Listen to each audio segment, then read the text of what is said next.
Hi, you are tuning in to WFRE's Hometown Heroes, brought to you by Overhead Doors of Frederick, and we are talking to somebody else with the Frederick County State's Attorney's Office. We've got Vince Vleck. That's correct. A Carroll County resident, longtime Carroll County resident, and you do something very interesting for the Frederick County State's Attorney's Office. Can you tell us about this?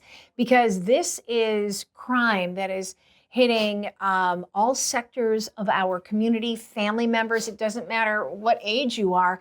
This type of crime is affecting everyone. Yeah, so I'm an investigator with the Economic Crimes Unit with the State's Attorney's Office. And so you hear something like that, and you're like, wait a minute, what kind of crimes are we talking about? But it's these horrible criminals who are literally siphoning money out of the elderly, out of young kids. What are some of the crimes that you are seeing, and why would the Frederick County State's Attorney's Office have someone like you? So we handle not only financial crimes, but we also handle property crimes, burglaries, arson, stuff like that. But we also handle, frauds, embezzlements, any sort of monetary crimes that are committed. We hear so often that these poor elderly people get scammed by people through romance scams, or maybe somebody calling up saying your grandchild is in a car accident, you need to send money right away. Are those some of the things that you deal with? We definitely deal with elder fraud, but it's not just related to elder fraud. Anybody can be a victim of fraud. There's very complex methods that criminals are using to be able to try and swindle people for their money.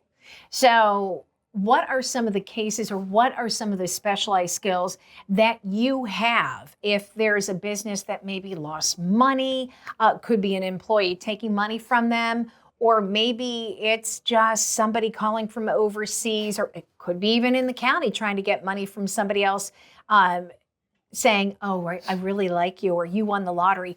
What are some of the cases that you've handled? So we've had plenty of different cases, like you've mentioned, people falling for scams, but also, employees taking from their businesses. There's a million different ones. It's unfortunately very prevalent and something that we work on combating here in Frederick County.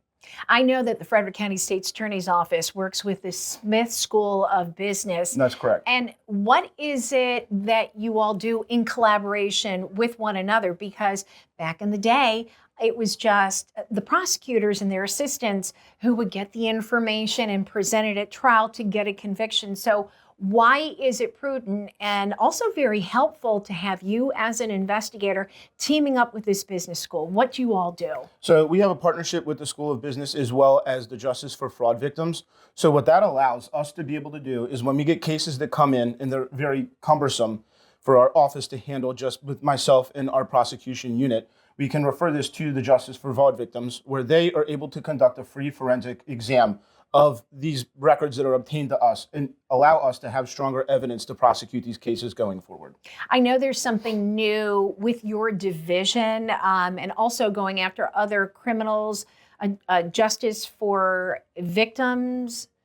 Tell us a little bit about that. So the Justice for Fraud Victims, it's in partnered with the School of Business, and we are able to have collaborative discussions and works with them to be able to, again, achieve a very high level of evidence for our prosecution to strengthen our cases going forward.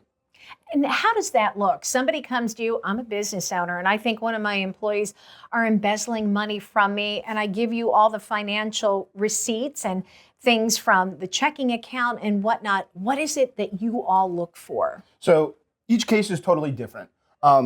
A lot of times what we are trying to look for is money coming into one specific account and going out into someone else's account. It's a very long, detailed, very detail-oriented process that takes a lot of time with a fine-tooth comb going through hundreds, sometimes thousands of pages of business records to find that needle in a haystack. And it's incredibly very time sensitive. These cases don't happen overnight. A lot of investigation needs to go into it. And with us having that partnership with the Justice for Fraud Victims, it allows us to expedite these cases and at the same time make them stronger as well. How prevalent is it? Say 15, 20 years ago, we were just starting to hear some of these cases of fraud. Somebody that used to work at the station, they had gotten swindled out of $2,000 because it was somebody calling up saying, so-and-so's been in an accident.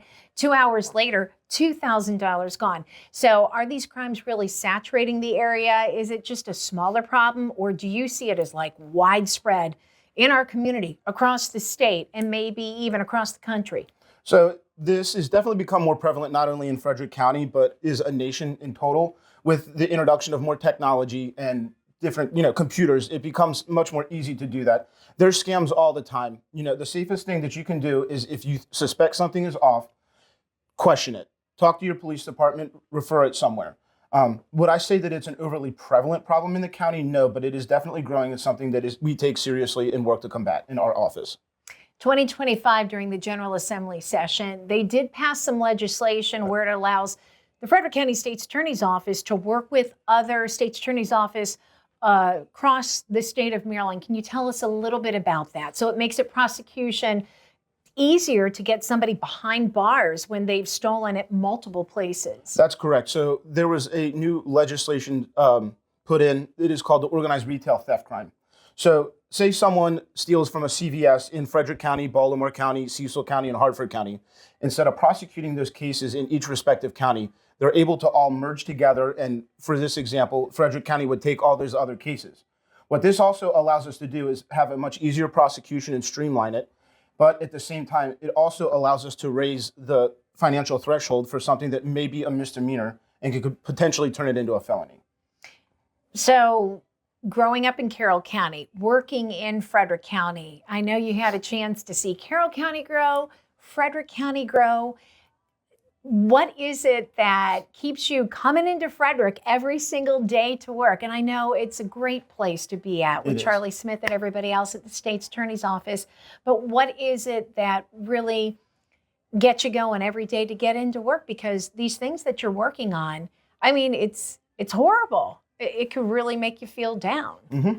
So I've been with Frederick now, working here for about 10 years. Learned a lot about the county, the city, everything there. We have a great office. Love everyone there from Charlie down. Our unit, the economic crime unit, is awesome. I love everyone that I work with. It's just being able to come in every single day and feel like I'm helping the citizens and the businesses of Frederick County. All right, it's lunchtime. You're getting ready to walk out the front door of the courthouse, and you're like, I'm going to go someplace for lunch. Where are you going to go and why?